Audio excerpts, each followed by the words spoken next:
ایک بڑا ہی long process ہے، ایوولوشن کا ٹائم ہوتا ہے، اور آپ ایک دن میں تبدیلی نہیں لا سکتے. تبدیلی لانے کے لیے آپ کو کئی سال جدوجہد کرنی پڑتی ہے، کئی دہائیاں کام جو ہے وہ کرنا پڑتا ہے. مطلب یہ ہے کہ اگر ہم دیکھیں کہ اگر ہماری ینگ جنریشن جو ہے اس میں تبدیلی آئی ہے، مثبت چیزیں آئی ہیں، وہ سیاست کو سمجھنا شروع ہوئے ہیں، لیکن اس کے ساتھ بالکل اس کے ساتھ ساتھ بہت ساری نیگیٹیوٹی بھی جو ہے وہ آ رہی ہے. عدم برداشت کا جو رویہ ہے وہ نظر آ رہا ہے، سیاستدانوں کے اوپر کیچڑ اچھالا جا رہا ہے. اور افسوس کی بات یہ ہے، اور جو سیاسی گھرانے ہیں ان میں بھی عدم برداشت جو ہے وہ نظر آ رہی ہے. ہم یہ سمجھتے ہوتے تھے کہ بیہائنڈ دا سین یہ ایک ہی گھر کے لوگ ہیں، لیکن اب پہلی بار یہ محسوس ہوا ہے کہ وہ بیہائنڈ دا سین بھی ایک دوسرے کے خلاف ہیں. جو پارلیمنٹ، جو پنجاب اسمبلی میں ہوا، لوٹے کرسیاں ایک دوسرے کے اوپر پھینکی گئیں، وہ ہمارا ایک عجیب رویہ تھا. اور اس وقت مجھے افسوس اس بات پہ ہوا کہ ہم ان لوگوں کو ووٹ دیتے ہیں جن کا لیول یہ ہے، ہم ان لوگوں کو ووٹ کرتے ہیں، اپنا رہنما جو ہے وہ متعین کرتے ہیں، اور ہم اپنا ریپریزنٹیٹو بنا کر پنجاب اسمبلی میں اور پارلیمنٹ ہال میں ہم بھجواتے ہیں کہ یہ ہمارے رہنما ہیں. تو پھر مجھے وہ بات بڑی درست نظر آتی ہے، اور میرا اس بات کے اوپر یقین اور عقیدہ مزید پختہ ہو جاتا ہے کہ جیسے عوام ویسا حکمران. تو پھر محسوس ہوتا ہے کہ شاید یہ جو ہم ووٹ کاسٹ کرتے ہیں ہم بھی ایسے ہی ہیں. تو وہ ہماری صحیح ترجمانی شاید پارلیمنٹ ہال یا اسمبلی ہال میں جا کے کر لیتے ہیں، اور یہ بڑی افسوس کی بات ہے. بالکل، اور بہت ساری چیزیں آرام سے بھی کی جا سکتی ہیں. ان کے لیے ضروری نہیں ہے کہ ایک دوسرے پہ، جس طرح رمضان آپ نے بڑی اچھی طرح بیان کیا کہ ضروری نہیں ہے کہ اس طرح کے طریقے آزمائے جائیں. بہتر طریقہ ہوتا ہے بہت ساری چیزوں کو ہینڈل کرنے کا. اگر ہم واسا کے حوالے سے بات کریں، فیصل آباد شہر میں، یا ہم ٹیپا کی بات کریں، یہ دو آرگنائزیشنز ہیں جن سے ہر کوئی امپیکٹ ہوتا ہے، جتنے بھی فیصل آباد کے شہری ہیں، جہاں پر نئی گورنمنٹ، نئی انتظامیہ نظر آ رہی ہے، پولیٹیکل چینجز ہو رہے ہیں. کیا واسا اور ٹیپا کو آپ کو نظر آ رہا ہے کہ فنڈنگ کی جائے گی، یا کسی بھی طرح سے، چاہے وہ فیصل آباد کی سڑکوں کی بات کریں یا پھر ہم بات کریں ویسٹ مینجمنٹ کی، کوئی امپروومنٹ ہے؟ سب سے پہلے تو یہ دیکھنا ہوگا، سب سے پہلے میں ٹیپا کی بات کرتا ہوں. وہ تو سمجھ لیں کہ لپیٹ دیا ہے ٹیپا. اس کی وجہ یہ ہے کہ فیصل آباد سے تعلق رکھنے والی رکن صوبائی اسمبلی جو کہ وائس چیئر پرسن بھی تھیں، فردوس رائے، ہم نے ان سے یہاں پہ اسی شو میں بھی ڈسکس بھی کیا، اور میں ہمیشہ ٹیپا کو ٹچ کرتا رہا کہ شاید ہمارے ہلانے جلانے سے کچھ ہو جائے. فنڈز کی اپروول بھی ہوئی، اور اب جب کہ اس کا ایک ایسا فیز شروع ہونے والا تھا جس میں شاید ٹیپا فیصل آباد میں روڈ ڈیزائننگ کے اوپر کام کر سکتا، اب وہ سسٹم بسات اس کی لپیٹ دی گئی ہے. اب ٹیپا جو ہے مجھے نہیں لگتا کہ 1.5 سال میں کچھ بھی آئندہ کر پائے گا، جب تک نئی گورنمنٹ نہیں آتی اور فیصل آباد کے مسائل کو حل کرنے کے لیے کوئی سرکاری ادارہ جس میں ایف ڈی اے ہے، یعنی کہ روڈ ڈیولپمنٹ کے حوالے سے کوئی کام ہوتا ہوا اگلے 1.5 سال میں. سڑکیں ضرور نہیں بنیں گی، لیکن سڑک بنا دینا کمال نہیں ہوتا. انجینئرنگ اس کی بڑی بنیادی چیز ہے، اور یہی وجہ ہے کہ ایک یو ٹرن بند کیا جاتا ہے تو دوسرے یو ٹرن کے اوپر رش شروع ہو جاتا ہے. اگر آپ کینال پہ گئی ہوں تو ڈٹھا پل جو ہے، اس کے دونوں یو ٹرن جو ہیں وہ پل جو ہے وہ بند کر دیے گئے. بڑا کمال کیا ہے. جب پھر وہ اچانک کسی کو سمجھ آتی ہے کہ یہ غلط کر دیا ہے، پھر اگلا پل بند کر دیتے ہیں. پھر وہ سمجھتے ہیں سارا رش پیچھے آ گیا ہے، پھر وہ دونوں بند کر دیتے ہیں. پھر انہیں نظر آتا ہے کہ سارا رش کشمیر پل کے اوپر چلا گیا ہے، پھر وہ سارے کھول دیتے ہیں. پھر کہتے ہیں چلیں جیسے چل رہا ہے ویسے چل لینے سے. تو ابھی تک فیصل آباد میں کوئی میسو روڈ پلاننگ جو ہے وہ نظر نہیں آئی. ٹیپا اگر فعال ہوتا تو شاید اس کے اوپر کچھ ہو پاتا. افسوس کی بات یہ ہے کہ یہ وہ ادارہ ہے جو 2013-14 میں جس کی شکل جو ہے وہ سامنے لائی گئی، اور پچھلے 8 سال کے اندر اس بھی مینیجنگ ڈائریکٹر جو ہے وہ تعینات نہیں ہو سکا. باقی آفیسرز تو دور کی بات ہے، مینیجنگ ڈائریکٹر وہ جو اس ادارے کو لے کے لیڈ کر سکتا ہے، جس طرح واسا کا ایم ڈی ہے، مینیجنگ ڈائریکٹر ہے، اسی طرح ان کا بھی ہے، لیکن ایسا نہیں ہو سکا.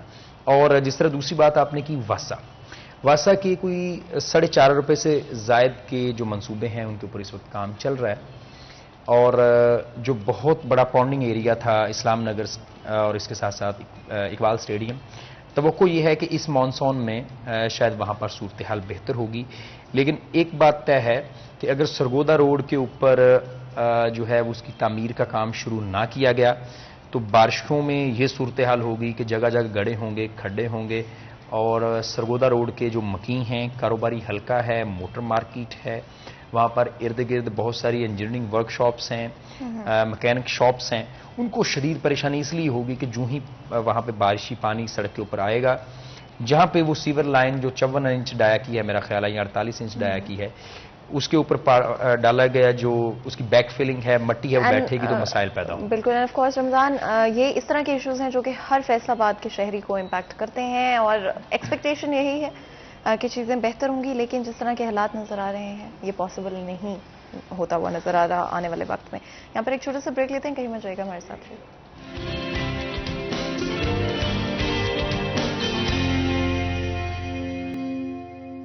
Welcome back. ایک دفعہ پھر آپ کو سٹی چینل میں خوش آمدید کہتے ہیں. بریک میں جانے سے پہلے بات کر رہے تھے واسا کے حوالے سے، ہم نے ٹیپا کو بھی ڈسکس کیا جو کہ اگلے 1.5 سال میں ایکسپیکٹ کیا جا رہا ہے کہ کوئی بھی کام نہیں کیا جائے گا. اور ساتھ ہی ساتھ اگر ہم الیکٹرکسٹی کے حوالے سے بات کریں، فیسکو کی بات کریں، ان کو بھی ہم نے ڈسکس کیا. عید کے اوپر کس طرح سے شہریوں کو مشکلات کا سامنا کرنا پڑا، اور آگے چلتے ہوئے کیا ایکسپیکٹیشنز ہوں گی، کیا یہ نئی گورنمنٹ کوئی چینجز یا امپروومنٹ لاتی ہوئی سو فار نظر آ رہی ہے، اور آگے چلتے ہوئے کیا ایکسپیکٹیشن رکھنی چاہیے. لیکن اب میں چاہ رہی ہوں کہ ہم پی ایچ اے کے حوالے سے بھی بات کریں.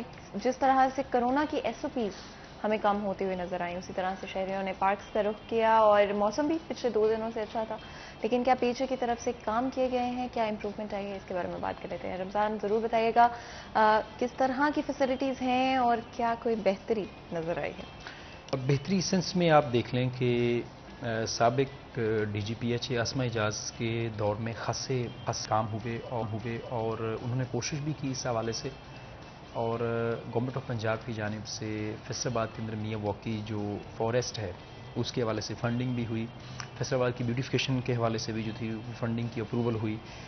اور ہم نے یہ بھی دیکھا کہ جمالیاتی حسن کے لیے فیصل آباد کے لیے انہوں نے خاصی کوششیں کی. موجودہ جو ڈائریکٹر جنرل ہیں وہ بھی اس حوالے سے کوشش کر رہے ہیں، اور یہی وجہ ہے کہ فیصل آباد کے جو اہم چوک چوراہے ہیں، اگر آپ نے جی ٹی ایس چوک سے گزرنے کا اتفاق ہوا ہو تو وہاں پر اپنی نوعیت کا ایک بڑا منفرد اور خوبصورت ماڈل جو ہے وہ انہوں نے لگایا ہوا ہے، جس میں دھاگے کی ایک کون ہے، نلکی ہے، اور دھاگے کا گولا بھی ہے، اور وہ ایک لک دیتا ہے کہ ہم کسی ایسے شہر میں ہیں جس کا تعلق کپڑے سے ہے، سلائی سے ہے، کڑھائی سے ہے. تو الٹیمیٹلی اس کا مطلب یہی ہے کہ ہم ٹیکسٹائل سٹی میں ہیں، گو کہ اس کے اوپر ابھی ایک کام چل رہا ہے. دوسرا ایک ماڈل جو ہے ان کی جانب سے جھنگ روڈ کے اوپر بھی اس کے اوپر کام شروع ہونے والا ہے. تیسری کوہ نور سٹی کے باہر ان کی جانب سے فیصل آباد کے جو اہم شخصیات ہیں جن کا تعلق فیصل آباد سے ہے، وہ نصرت علی خان ہوں، وہ بھگت سنگھ ہوں، وہ عرفہ کریم ہوں، یا اس جیسی شخصیات، ان کے خوبصورت ماڈل جو ہیں وہ تصویروں کے وہاں پہ اوپر کام چل رہا ہے. اس کے علاوہ 20 میاں واقعی جو ہیں ان کے اوپر کام ہوگا، جس میں سے 5 سے 6 جو ہیں ان پروسیس ہیں. اور اس سے یہ ہوگا کہ فیصل آباد شہر کے اندر چھوٹے جنگل ہمیں ملیں گے، جس سے فیصل آباد کو پھیپھڑوں کی جو کمی تھی اس میں اضافہ ہوگا. آپ نے کبھی محسوس کیا ہوگا کہ اگر ہم چناب کلب سے کلب روڈ کے اوپر گزرتے ہوئے آگے جائیں تو ہمیں ارد گرد درختوں کی لمبی قطاریں نظر آتی ہیں. یہی وجہ ہے کہ وہاں پہ ٹیمپریچر بھی اور کچھ نہیں تو 1 ڈگری سینٹی گریڈ ہمیں کم ملتا ہے، اور اگر ہم سردیوں میں گزر رہے ہوں تو ہمیں زیادہ ٹھنڈ محسوس ہوتی ہے.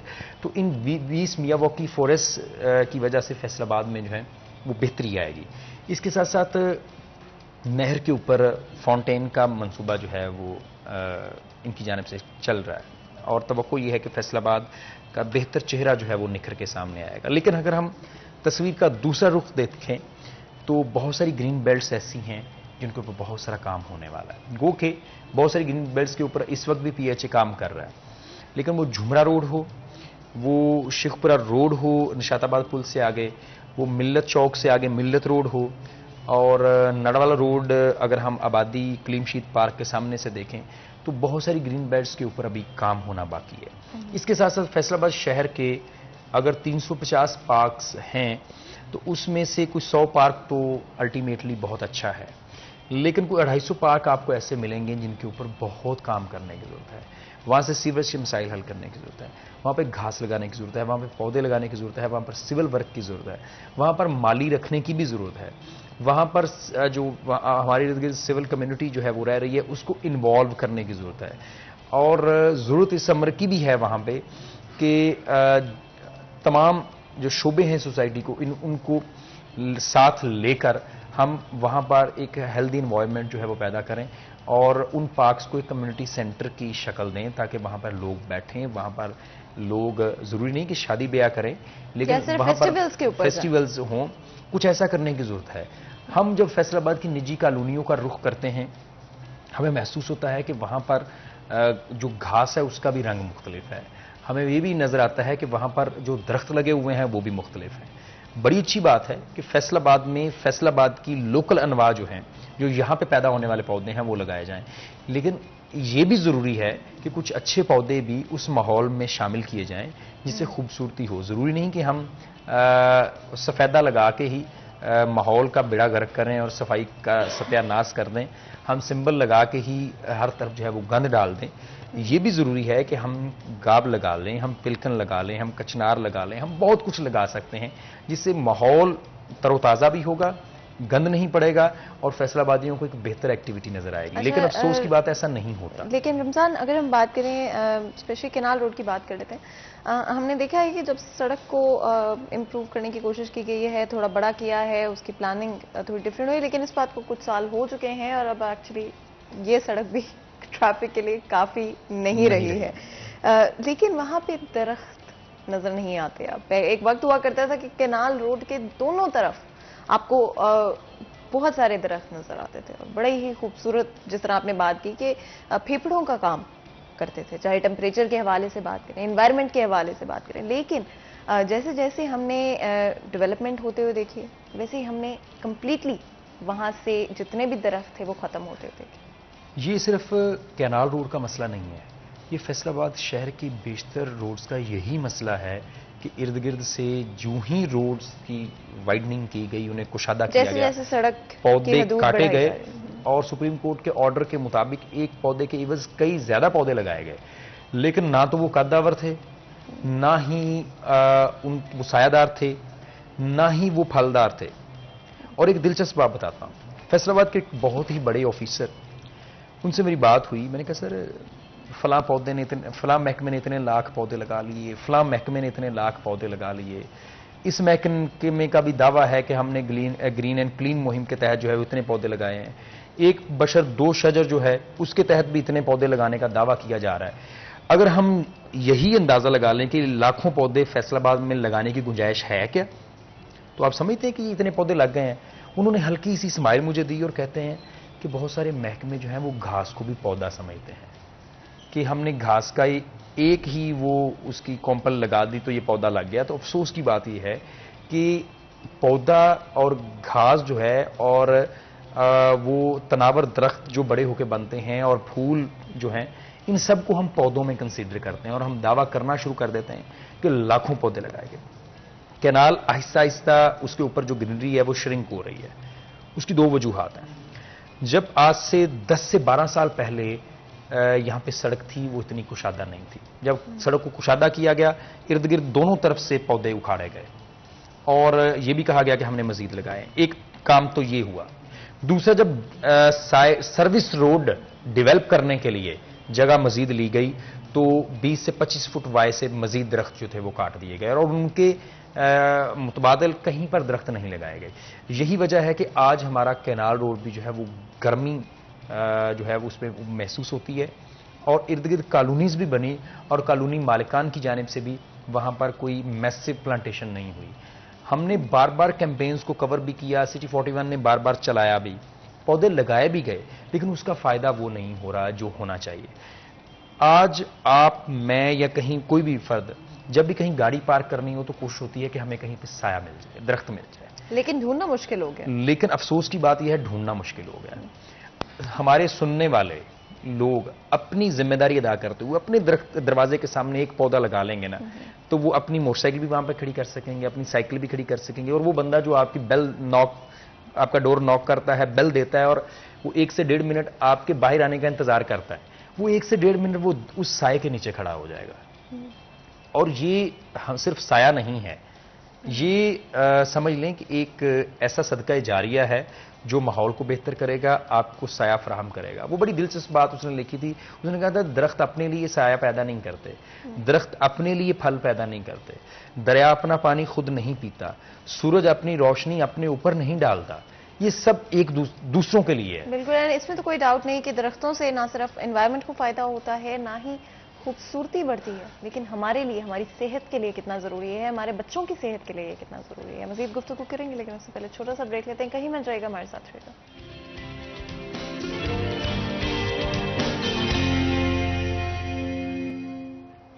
Welcome back. ایک دفعہ پھر آپ کو سٹی ایٹ 10 میں خوش آمدید کہتے ہیں. بریک میں جانے سے پہلے پی ایچ اے کے حوالے سے بھی بات کی اور الیکٹرکسٹی کی بات کی. عید کے حوالے سے اگر بات کریں، ایون دو چیزیں پہلے سے ہمیں امپروو ہوتی ہوئی نہیں نظر آ رہی ہیں، لیکن اس وقت ہم کہاں پہ اسٹینڈ کرتے ہیں اور کیا پرائسز، اسپیشلی اگر ہم الیکٹرکسٹی کی بات کرتے ہیں، کیا اس شارٹیج کے ہوتے ہوئے بھی انکریز ہوتی ہوئی نظر آئیں گی، اس کے بارے میں بات کرتے ہیں. رمضان مرزا ہمارے ساتھ موجود ہے، ہمارے سینئر رپورٹر. رمضان، الیکٹرسٹی پرائسز کے حوالے سے بات کریں تو ہم نے پچھلے کچھ وقت میں فلکچویشنز دیکھی ہے، کبھی بڑھتی ہوئی کبھی کم ہوتی ہوئی نظر آئی. پوری دنیا میں اس وقت انفلیشن چل رہی ہے، ہر ملک سفر کر رہا ہے اور ہر ملک کے لوگ بھی سفر کر رہے ہیں. کسی بھی ملک کے حالات، ایون ہمارے ملک کی اگر ہم بات کر لیتے ہیں اسپیسیفکلی، کافی مسائل ہیں. اور جہاں پر انفلیشن ایک طرف ہو رہی ہے، عوام اور زیادہ پستی جا رہی ہے. فوکس اپنا الیکٹرسٹی کے اوپر رکھتے ہیں. آگے چلتے ہوئے کیا پرائسز میں اور فلکچویشن نظر آئے گی؟ فلکچویشن تو ڈپینڈ کرتی ہے کہ فیول پرائسز کہاں پہ جاتی ہیں، اور فیول ایڈجسٹمنٹ کے نام پہ جو ہے وہ ہزاروں روپے بل بڑھایا بھی جاتا ہے. لیکن ایک بات طے ہے کہ جو پچھلا بل لوگوں نے ادا کیا ہے، اس میں میں نے یہ دیکھا ہے کہ 1000 روپے تک وہ گھر جن کا بل جو ہے وہ 2 سے 3000 روپے آتا ہے، انہیں 1000 سے 1500 روپے تک کی ریلیکسیشن دی گئی ہے پچھلے بل میں.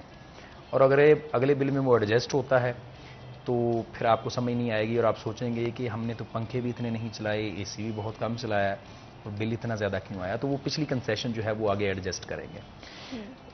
تو آنے والے دنوں میں جس طرح تیل کی قیمتوں میں توقع یہ کی جا رہی ہے کہ اضافہ ہوگا، تو اس کا مطلب ہے بجلی بھی مہنگی ہوگی اور پاکستان میں مہنگائی بڑھے گی. اس وقت جو نیا بجٹ موجودہ گورنمنٹ پیش کرے گی، اگر وہ پیش کرنے میں کامیاب ہو جاتی ہے تو اندیشہ اس بات کا ہے کہ اس بجٹ میں بھی مہنگائی کا جو تناسب ہے وہ بڑھے گا، ٹیکس انکریز ہوگا. اور موجودہ گورنمنٹ اس ٹیکس کو کم کرنے اور مہنگائی کو کنٹرول کرنے اور مہنگائی کے کنٹرول کرنے کے دعوے کے اوپر آئی ہے، کیونکہ جب لاہور سے مارچ چلا تھا تو مہنگائی مارچ تھا یہ. تو لیکن جو گورنمنٹ جا چکی ہے وہ بھی اب دیکھ رہی ہے کہ یہ بنے گا کیا. لیکن صورتحال بڑی مختلف ہے. لیکن جو بری بات ہے وہ یہ ہے کہ آج ہی کے دن فیصل آباد میں چکن کی قیمتوں میں 51 روپے فی کلو گرام اضافہ ہوا ہے، اور میں سمجھتا ہوں کہ شاید یہ ایک دن کا تاریخ کا سب سے بڑا اضافہ ہوگا، کیونکہ 407 روپے کل تھا اور آج کی قیمت جو ہے 458 روپے ہے. اور اس سے مہنگائی جو ہے وہ مزید بڑھے گی، کیونکہ شادیوں کا سیزن آنے والا ہے اور عام آدمی جو کہ آسانی سے چکن کھا لیتا تھا ایک ہفتے میں ایک بار، اب اس کے لیے تھوڑا مشکل ہو جائے گا. اچھا، شادیوں کا سیزن کی آپ نے رمضان بات کی، اگر ہم ٹریفک کے حوالے سے بھی بات کریں تو ہمیں پتہ ہے کہ جس طرح سے شادیوں کا سیزن قریب آتا جاتا ہے، ماہ رمضان میں کوئی بھی شادیاں نہیں ہوتے ہوئے آگے اب فوراً شادیوں کا سیزن جو ہے وہ پک اپ کرے گا. ٹریفک کو کس طرح سے ہینڈل کیا جائے گا، اور جس طرح سے الیکٹرکسٹی کے کرنٹ مسائل جاری ہیں، عوام کو کیا مسائل پیش آ سکتے ہیں؟ ٹریفک کے مسائل تو رہیں گے، کیونکہ جب تک ہماری سڑکیں مکمل نہیں ہوتی، سیوریج لائنیں نہیں ڈلتی، ٹریفک کے مسائل اسی طرح رہیں گے. اور افسوس کی بات یہ ہوتی ہے کہ ایسی جگہوں پہ ٹریفک جام ہوتی ہے جہاں پر ٹریفک جام ہونے کا تک نہیں بنتا. اس کی بڑی وجہ یہی ہوتی ہے کہ وہ ایک بندہ جو ہے وہ غلط پارکنگ کر کے کھڑا ہوتا ہے، 2-4 اس کے پیچھے مزید پارک کر لیتے ہیں، اور اس کے بعد سڑک کا وہ سائز جو بہت اچھا ہوتا ہے وہ شرنک ہو کر رہ جاتا ہے. شادیاں جو ہیں وہ ہوں گی، موسم گرم ہے، لیکن توقع یہ ہے کہ اس سیزن کے دوران، کیونکہ کورونا بہت بڑا گیپ لے گیا تھا، بہت زیادہ گیپ، تو شہریوں کی کوشش ہے کہ اس سیزن سے فائدہ اٹھاتے ہوئے، اسپیس ہے کوئی بڑی عید تک 2.5 ماہ کی، تو شہری جو ہیں ان دنوں میں ضرور فنکشنز جو ہیں وہ ارینج کریں گے. اور آنے والے دنوں میں مہنگائی کا بھی ضرور خیال رکھیں، اور یہ بھی خیال رکھیں کہ بھئی معاملات زندگی جو ہیں وہ گرمی کی وجہ سے متاثر نہ ہوں، اور یہ بھی خیال رکھیں کہ آپ کے ارد گرد جو لوگ ہیں وہ آپ کی وجہ سے متاثر تو نہیں ہو رہے، وہ ٹریفک ہو، وہ شادی ہو، وہ کچھ بھی ہو، تو ضروری ہے کہ ہم ایک دوسرے کا خیال اپنے رکھیں۔ ان پہ رسپانسبلٹی رمضان ضرور ہر کسی کو لینی چاہیے، اور یہ فرض ہے ہر شہری کا کہ اپنی رسپانسبلٹی لیں اور اپنی وجہ سے کسی اور کو تنگ نہ کریں۔ بالکل ایسے ہی۔ انتظامیہ کہاں پر کھڑی نظر آ رہی ہے؟ ہم نے بہت ساری چیزیں ڈسکس کی، کیونکہ وقت اب ہمارے پاس تھوڑا ہی باقی ہے ہمارا اس سیگمنٹ کے ختم ہونے میں۔ ہم نے پی ایچ اے کے حوالے سے بات کی، واسا کی بات کی، ٹیپا کی بات کی، فیسکو کی بات کی۔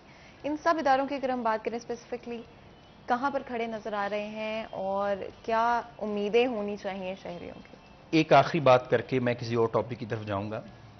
انتظامی افسران جو ہیں اس وقت وہ سامان پیک کر کے باہر والے کمرے میں رکھ کے بیٹھے ہوئے ہیں، کیونکہ نئی گورنمنٹ آ گئی ہے، اور ہمیشہ ایسا ہوتا ہے کہ جب بھی کوئی نیا آفس بندہ تعینات ہوتا ہے وہ ٹرانسفرز کیے جاتے ہیں، تو ٹرانسفر پوسٹنگ بڑی تیزی سے کی جاتی ہے تاکہ پورے پنجاب میں، پورے پاکستان میں، تمام صوبوں میں پتہ چل جائے کہ بھائی میں آ گیا ہوں۔ تو اب چونکہ روزے بھی گزر چکے ہیں، عید بھی گزر چکی ہے، اور اگر موجودہ گورنمنٹ تھوڑا سا اسے سانس مل گیا تو یہ آنے والے 1-1.5 ہفتے میں ٹرانسفر پوسٹنگ کے انبار لگ سکتے ہیں، فوری اکھاڑ پچھاڑ ہوگی۔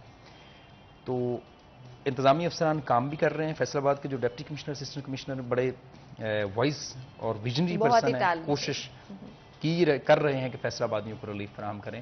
اور مجھے سب سے اہم بات یہ ہے کہ ڈپٹی کمشنر نے فیصلہ یہ روڈ ڈپارٹمنٹ کے ساتھ مل کے یہ ڈیسیژن لیا تھا کہ سرگودا روڈ کی ون سائڈ جو ہے وہ اسفالٹ کر دی جائے گی، عید سے پہلے پہلی لیئر ڈال دی جائے گی۔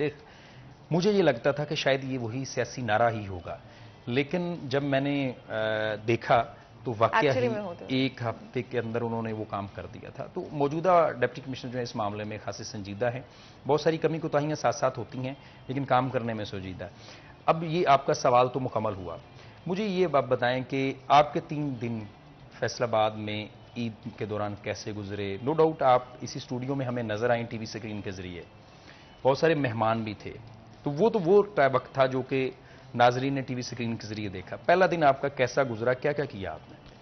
میرا دن بہت ہی اچھا گزرا، تھینک یو رمضان یہ پوچھنے کے لیے۔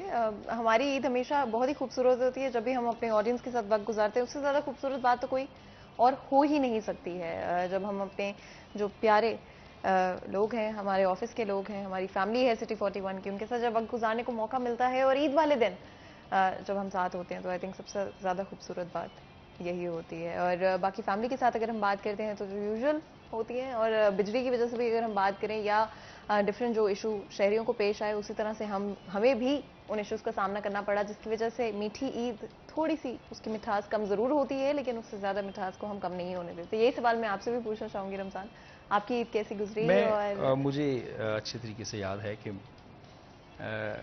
میں ناظرین کو بتانا چاہتا ہوں، جو میڈیا پرسنلز ہوتی ہیں ان کی عید تھوڑی مختلف ہوتی ہے۔ تمام لوگ گھر میں بیٹھے ہوتے ہیں لیکن یہ بیچارے گھر میں نہیں بیٹھے ہوتے، لیکن اللہ کا شکر ہے، اس ادارے کی شفقت ہے، وہ ظفر ڈوگو صاحب ہوں، وہ حمید نقیبی صاحب ہوں، وہ ہمارے باس جو ہیں وہ محسن نقوی صاحب ہوں، ان کی شفقت ہمیشہ پردیسیوں کے لیے جو ہے وہ اس کے دروازے کھلے ہوتے ہیں۔ وداؤٹ اے ڈاؤٹ اور مجھے پہلا دن تو آف مل ہی جاتا ہے، دوسرے دن بھی مجھے جو ہے وہ چھٹی عنایت ہو جاتی ہے کہ بھائی یہ گھر سے کہاں سے بیچارہ سفر کرتا ہوا فیصل آباد پہنچے گا، پھر شام کو واپس جائے گا، تو اللہ کا شکر کے ساتھ جو ہے وہ اچھا وقت گزر جاتا ہے، دوستوں کے ساتھ اچھا وقت گزر۔ لیکن فاطمہ میرا سوال پھر یہ تھا کہ آپ نے پہلے دن کیا کیا؟ گھر کے اندر کیا ایکٹیویٹی تھی آپ کی؟ آپ نے کچھ کھایا، بنایا، یا صرف بیٹھ کے کہا کہ آپ یہ لے آئیں، یہ کر دیں، وہ کر دیں؟ بالکل جی، میں نے پوری جس طرح سے سب لوگ عید مناتے ہیں اسی طرح سے ہمارے گھر کی کچھ ٹریڈیشنز ہوتے ہیں، روایات ہوتی ہیں، اسی طرح سے میرے گھر میں بھی میٹھا بنتا ہے، اور زردہ جو میٹھے چاول جن کو بولتے ہیں وہ میرے گھر میں ایک ٹریڈیشن ہے کہ ہر عید کے اوپر ضرور بنایا جاتا ہے، تو اس عید کے اوپر بھی بنایا گیا۔ اور فیملی اور فرینڈس کے ساتھ ٹائم اسپینڈ کرنا بھی بڑا ضروری ہوتا ہے، جہاں پہ زندگی کے اور کام ضروری ہوتے ہیں اور رسپانسبلٹیز بھی ہوتی ہیں، تو لیکن جب بھی کوئی فیسٹیول ہوتا ہے آئی تھنک سب سے زیادہ خوبصورت بات ہوتی ہے کہ آپ اپنی فیملی کے ساتھ ٹائم اسپینڈ کرو، اور جس طرح سے آپ نے کہا کہ ہماری ادارے کی یہ خوبصورتی ہے کہ ہمیں وقت دیا جاتا ہے اپنی فیملی کو پرائیورٹائز کرنے کا، اپنی فیملی کے ساتھ وقت گزارنے کا، تو یہ بہت کریکٹ بات ہے کہ یہ ہمارے ادارے کی خوبصورتی ہے کہ یہاں پر ہر امپلائی کو اچھا فاطمہ، جب بھی کوئی بندہ اسٹوڈنٹ لائف میں ہوتا ہے تو اسے عیدی ملنا شروع ہو جاتی ہے، اور جب وہ ارننگ ہینڈ ہو تو پھر اسے عیدی ملنی دی، وہ بیچارہ دینے پہ مجبور ہوتا ہے. تو آپ ارننگ ہینڈ بھی ہیں اور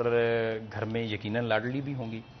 آپ نے کتنی عیدی دی اور کتنی وصول کی؟ رمضان میں یہ آپ کو بتاؤں گی، لیکن نیکسٹ ٹائم میں آپ کو ضرور بتاؤں گی، کیونکہ ہمارے پاس وقت ختم ہو رہا ہے. میں آپ کا بہت بہت شکریہ ادا کرتی ہوں کہ آپ نے ہمارے لیے وقت نکالا، ہماری آڈینس کے لیے وقت نکالا. یہاں پر بالکل چھوٹا سا بریک لیتے ہیں، کہیں مت جائے گا، ہمارے ساتھ رہیے گا.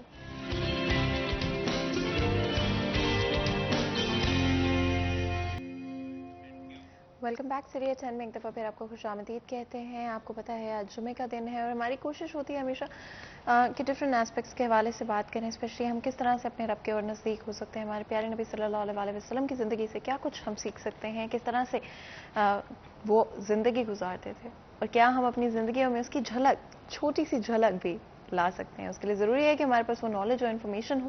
اس لیے ہم نے آج دو بہت ہی خاص مہمانوں کو اپنے اسٹوڈیو میں انوائٹ کیا، جن سے بات چیت کریں گے. اسی حوالے سے میں جلدی سے آپ کا انٹروڈکشن کرا دیتی ہوں. ہمارے ساتھ موجود ہیں مولانا ریاض خرل صاحب. آپ کو ویلکم کرتے ہیں شو میں. بہت بہت شکریہ آج ہمیں جوائن کرنے کے لیے. ساتھ ہی ساتھ ڈاکٹر افتخار حسین نقوی بھی ہمارے ساتھ موجود ہیں. آپ کو بھی ویلکم کرتے ہیں شو میں. بہت بہت شکریہ آپ دونوں کا آج ہمارے وقت نکالنے کے لیے. آج کا ہمارا موضوع حقوق العباد کے حوالے سے ہوگا. اگر ہم بات کریں حقوق العباد کی، تو سب سے زیادہ امپورٹنٹ ہمارے لیے یہی ہے کہ ہم اپنے آس پاس کے لوگوں کے ساتھ کس طرح سے پیش آتے ہیں، کس طرح سے ہم بہتر طریقے سے اپنی جو ڈیلی کی انٹریکشنز ہیں اس میں پیش آ سکتے ہیں. تو مولانا صاحب کی طرف چلتے ہیں اور گفتگو کا آغاز کرتے ہیں. مولانا صاحب، کس طرح سے ہم بہتر طریقے سے حقوق العباد کو سمجھ سکتے ہیں اور ہماری کیا رسپانسبلٹیز ہیں اس لحاظ سے؟ نحمدہ و نصلی علی رسول الکریم. اما بعد، اعوذ باللہ من الشیطان الرجیم. بسم اللہ الرحمن الرحیم. لقد کان لکم فی رسول اللہ اسوۃ حسنہ. ارشاد ربانی ہے کہ نبی رحمت دو عالم صلی اللہ علیہ وسلم کی حیات طیبہ جو ہے، آپ صلی اللہ علیہ وسلم کا اس دنیا میں انسانوں کے ساتھ میل جول، آپ کا اخلاق حسنہ، اسی کو خدا وحدہ لا شریک نے فرمایا ہے کہ میرے نبی کی زندگی جو ہے وہ بہترین نمونہ ہے زندگی گزارنے کا. تو رحمت دو عالم صلی اللہ علیہ وسلم نے معاشرے کو اپنے اسوہ سے، اپنی حیات طیبہ سے منور و روشن فرمایا. اور ہمہ جیت آپ صلی اللہ علیہ وسلم کا اسوہ ہمارے لیے منارہ نور ہے، مشعل راہ ہے، اور رہتی دنیا تک، قیامت تک لوگ اس سے فیض یاب ہوتے رہیں گے.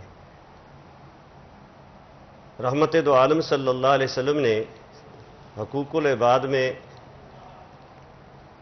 عملی طور پہ آپ صلی اللہ علیہ وسلم نے اپنے عمل سے لوگوں کو ثابت کیا کہ اچھے لوگ وہی ہوتے ہیں جو معاشرے میں خیر اور بھلائی کا پہلو ہمیشہ ہمہ جیت پیش نظر رکھتے ہیں.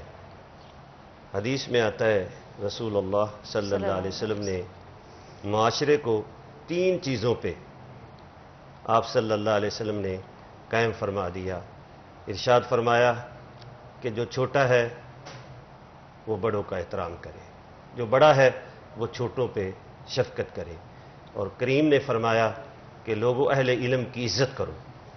جب معاشرے میں لوگ آپس میں بھائی چارے اور یگانگت سے رہیں گے اور اس کو پیش نظر رکھیں گے، چھوٹا بڑے کا احترام کرے گا، تو یقیناً وہ اس کے حقوق کا بھی پاسداری کرے گا، اور بڑا جو ہے وہ چھوٹے پر شفقت کرے گا اور اہل علم کی عزت ہوگی. تو معاشرہ کتاب اللہ اور سنت رسول اللہ صلی اللہ علیہ وسلم کے نور سے مزین ہوگا، عدل ہوگا، انصاف ہوگا، بھائی چارہ ہوگا، اخوت ہوگی، اور اس میں کوئی آدمی دوسرے بھائی کے ساتھ زیادتی نہیں کرے گا.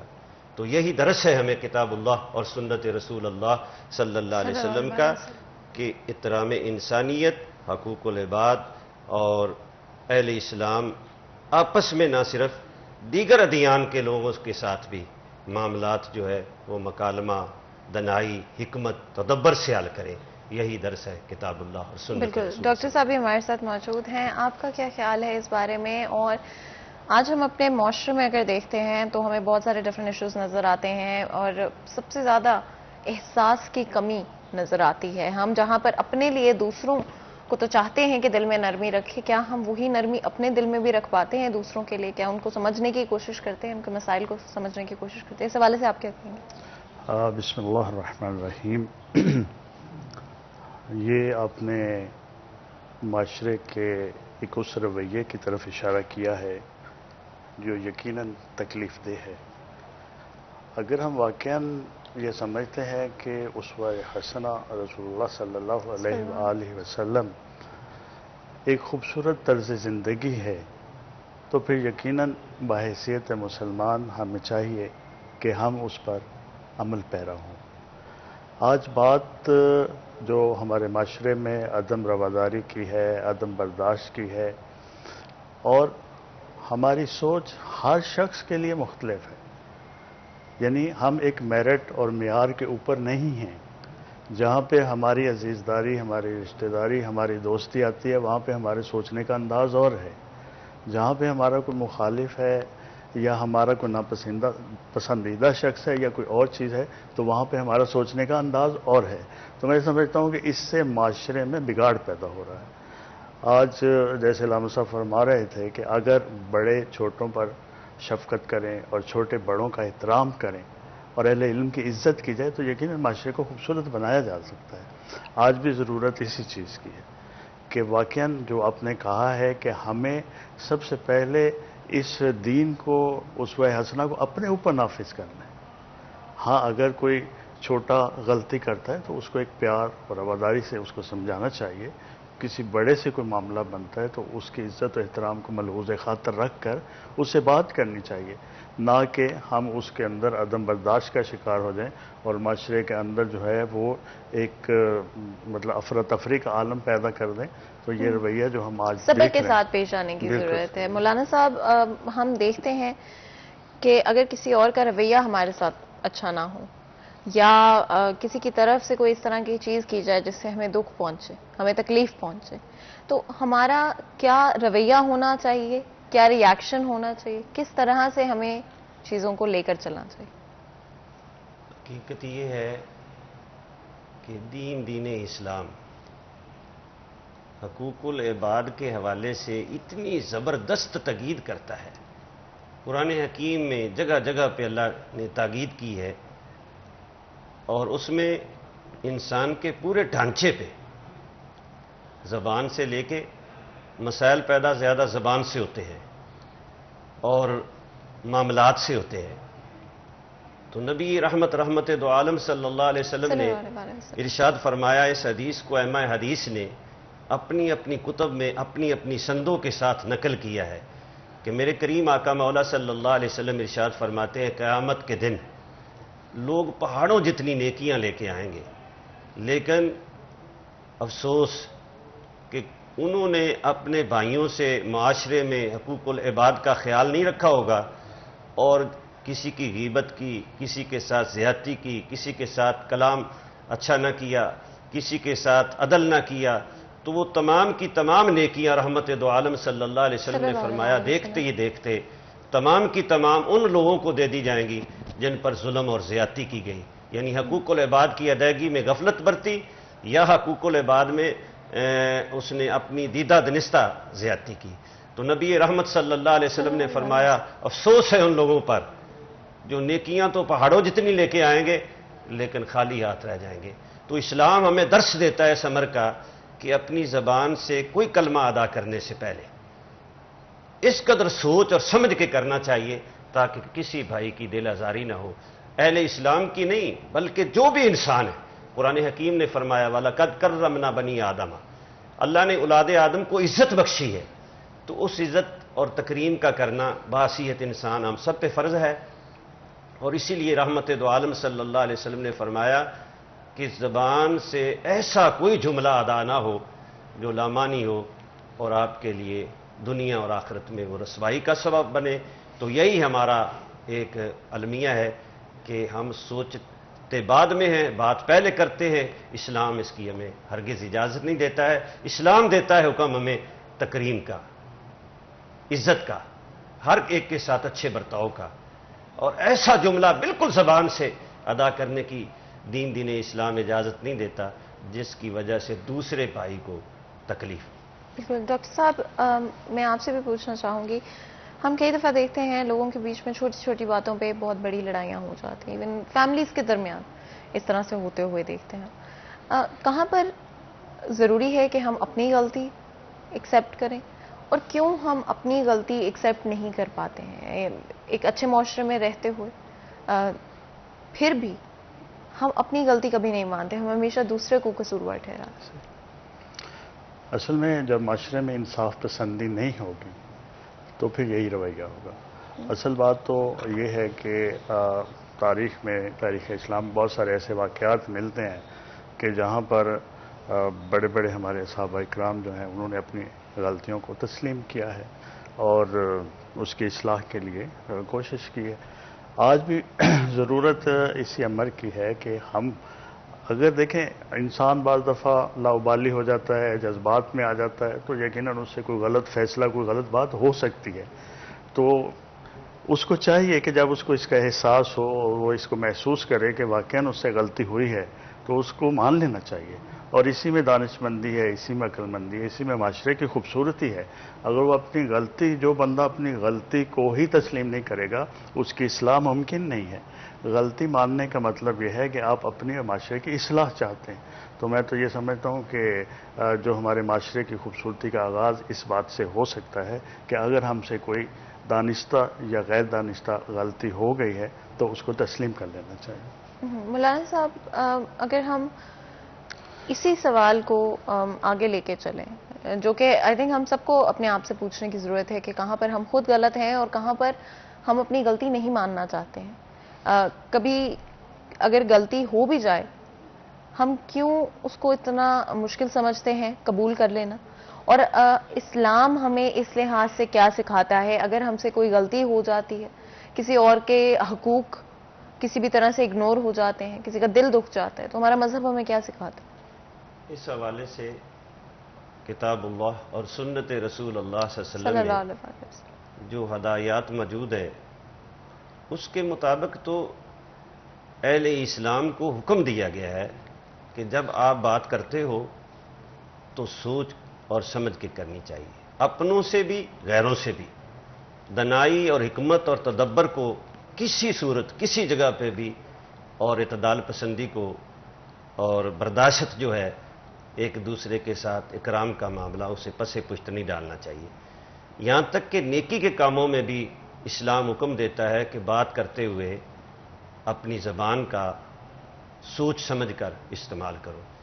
حضرت انس رضی اللہ تعالیٰ عنہ سے یہ حدیث مروی ہے، اور اس کو محدثین نے اپنی اپنی سندوں کے ساتھ، ائمہ حدیث نے نقل کیا ہے کہ جبل احد کے نیچے غزوہ احد کے موقع پہ جب شہداء کو، ان کی لاشوں کو پہچان کے ورثاء جو تھے سنبھال رہے تھے، تو ایک حضرت انس فرماتے ہیں رضی اللہ تعالیٰ عنہ کہ رسالت میں آپ صلی اللہ علیہ وسلم کے ایک وہ صحابی نوجوان جو اتنے تقوی والے تھے کہ ان کے پیٹ پہ شہادت کے وقت بھوک کی وجہ سے پتھر باندھا ہوا تھا، اور جلیل القدر صحابی تھے. ان کی والدہ آئی، ایک حدیث میں الفاظ آتے ہیں کہ ان کی والدہ نے کہا اے میرے شہید بیٹے، ایک حدیث میں یہ الفاظ آتے ہیں کہ اے میرے جنتی بیٹے. تو نبی رحمت دو عالم صلی اللہ علیہ وسلم نے جب اس کی ماں کے یہ جملے سنے شہید کے حق میں اور اس جنتی کے حوالے سے، تو آپ صلی اللہ علیہ وسلم نے فرمایا اگر اس نے اپنی زندگی میں کوئی لامعنی گفتگو نہیں کی، یعنی زبان کا استعمال اس قدر آپ نے درس دے دیا قیامت تک کہ اتنی عزت والے لوگ جو ہیں وہ بھی اگر اپنی زبان سے کوئی ایسا جملہ ادا کرتے ہیں تو وہ اللہ کے ہاں ان سے پوچھا جائے گا. آپ نے فرمایا اگر اس نے اپنی زندگی میں کوئی لامعنی یعنی فضول بات نہیں کی، تو ہمیں تو درس دیتا ہے کتاب اللہ اور سنت رسول اللہ صلی اللہ علیہ وسلم سے، اور تعلیمات اسلام بھی یہ ہیں کہ آپس میں بھائی چارہ، اخوت، یگانگت، احترام، اکرام، ایک دوسرے کے ساتھ بات کرتے ہوئے ایسی بات اچھے انداز میں کرو کہ سننے والے کا دل خوش ہو، وہ آپ کے لیے دعا دے. ہرگز غصے میں اور ناراضگی میں بھی آپ نے اعتدال کا دامن نہیں چھوڑنا. اپنی بات اس حد تک تدبر کے ساتھ دوسرے بھائی تک پہنچاؤ کہ وہ آپ کے جانے کے بعد آپ کے لیے دعا کرے, اور اپنی اگر اس کی غلطی بھی ہے تو وہ اسے احساس ہو کہ میں نے غلط جملہ کہا ہے, وہ عزت والا آدمی ہے.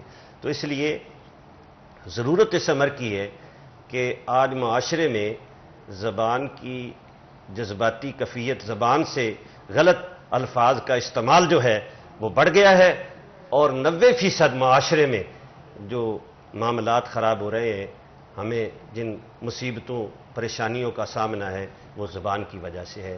تو ہمیں کوشش کرنی چاہیے کہ زبان سے ہمیشہ ہمیشہ اللہ کے احکام اور سنت نبی صلی اللہ علیہ وسلم کے مطابق اچھے الفاظ استعمال کرے, تاکہ اللہ بھی راضی ہو, رسول بھی راضی ہو, اور آپ کی باتوں سے معاشرہ بھی منور اور روشن ہو جائے. سبحان اللہ. آگے بڑھتے ہوئے اگر ہم دیکھیں نچلے جو کوئی بھی شخص, چاہے وہ ہمارے سے چھوٹے بچے ہوں, چاہے وہ کوئی اس طرح کے لوگ ہوں جن سے ہمیں کوئی فائدہ نہیں یا ان کی ہم پر کوئی اتھارٹی نہیں, تو وہاں پر ہم زیادہ دیکھتے ہیں کہ رویہ جو ہے بگڑتا جاتا ہے. لیکن میں ضرور جب ہم بریک سے واپس آئیں گے تو اس بارے میں بات کرنا چاہوں گی کہ ہمارا ان لوگوں کے ساتھ کیا رویہ ہونا چاہیے جو کہ ہم سے چھوٹے ہیں یا کسی بھی طرح سے عہدے میں ہم سے چھوٹے, اور کس طرح کا ہمارا رویہ ہے اور ہمیں ہمارے مذہب میں کیا بتایا گیا. اس حوالے سے بات کریں گے, لیکن اس سے پہلے بریک لیتے ہیں. کہیں مت جائے گا, ہمارے ساتھ رہے گا.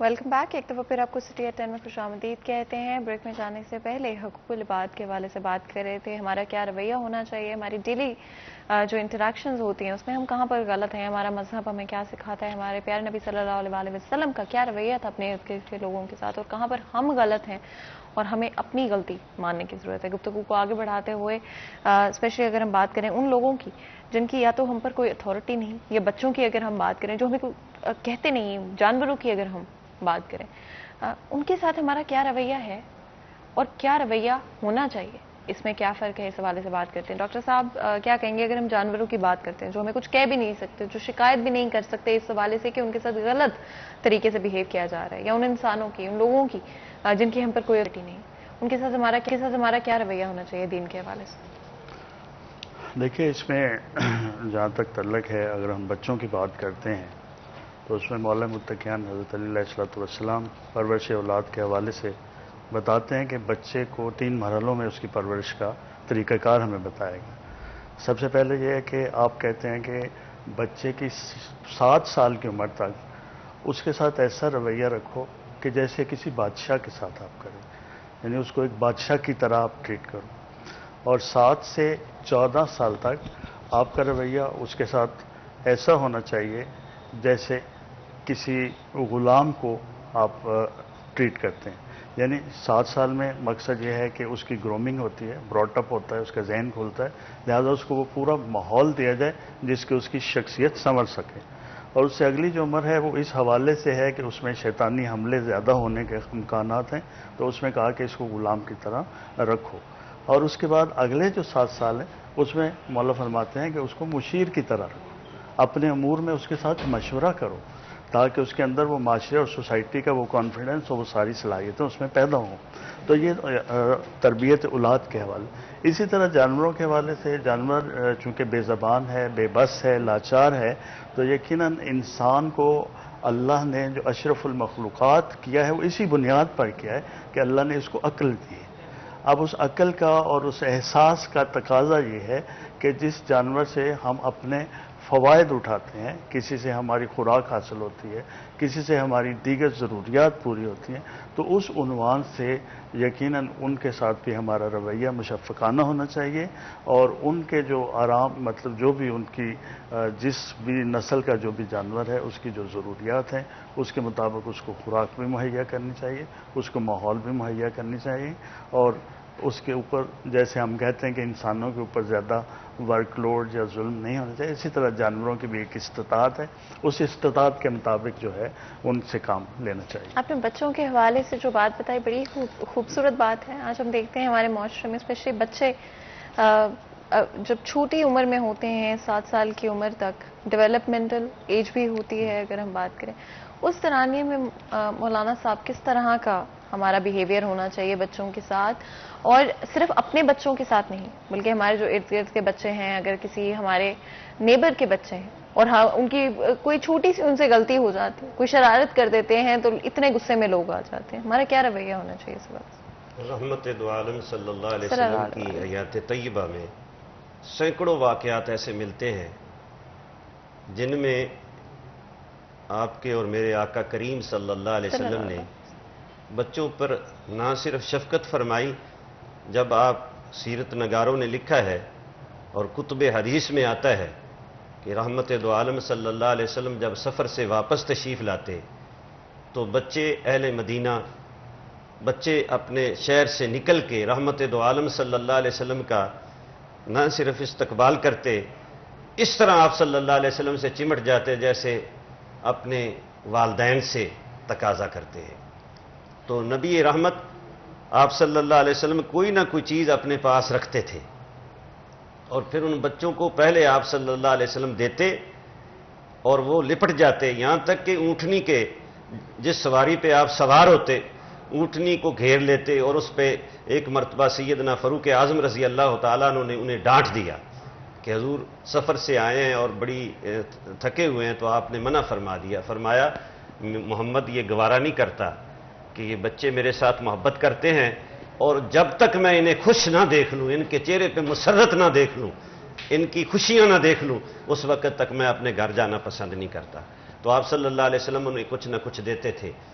سیرت ابن اشام میں لکھا ہے کہ ایک بچہ جب آپ صلی اللہ علیہ وسلم اپنے گھر اقدس سے نکلتے تو اس نے طوطا پال رکھا تھا، اور آپ صلی اللہ علیہ وسلم جاتے ہوئے پیار دیتے اور اسے بھی پوچھتے آپ کا کیا حال ہے، اور ساتھ فرماتے اس کا کیا ہے، تو وہ بڑا خوش ہوتا۔ ایک دن نبی رحمت دو عالم صلی اللہ علیہ وسلم گھر سے جب نکلے تو بچہ گلی میں مایوس بیٹھا ہے، آپ نے فرمایا تیرا وہ طوطا کہاں ہے؟ اس نے کہا یا رسول اللہ صلی اللہ علیہ وسلم مر گیا ہے۔ تو آپ نے اس کو بڑے خلوص اور بڑے پیار سے اپنی پاس بلایا اور شفقت کریمانہ اس قدر فرمائی کہ صحابہ فرماتے ہیں ایسے محسوس ہو رہا تھا جیسے باپ اپنے بیٹے کو انتہا درجے کی مغمومیت کے عالم میں محبت دیتا ہے۔ تو حضور صلی اللہ علیہ وسلم نے تو اپنے بچے رہے، دشمنوں کے بچوں کو بھی آپ صلی اللہ علیہ وسلم نے اتنا پیار دیا کہ جب آپ دیگر جگہوں پہ جاتے واپس آتے تو یہود و نصارہ کے بچے بھی رسول اللہ صلی اللہ علیہ وسلم کے استقبال کے لیے باہر نکل کے کہتے اہلا و سہلا یا رسول اللہ صلی اللہ علیہ وسلم۔ یہی وجہ ہے کہ سیرت نگاروں نے لکھا اکثریت بچے جو یہود کے تھے انہوں نے آپ صلی اللہ علیہ وسلم کے اخلاق کریمہ کی وجہ سے رحمت دو عالم کے قدموں میں گر پڑے اور انہوں نے اسلام قبول کیا، اور وہ ہمارے لیے آسمان رشد و ہدایت کے ستارے بنے۔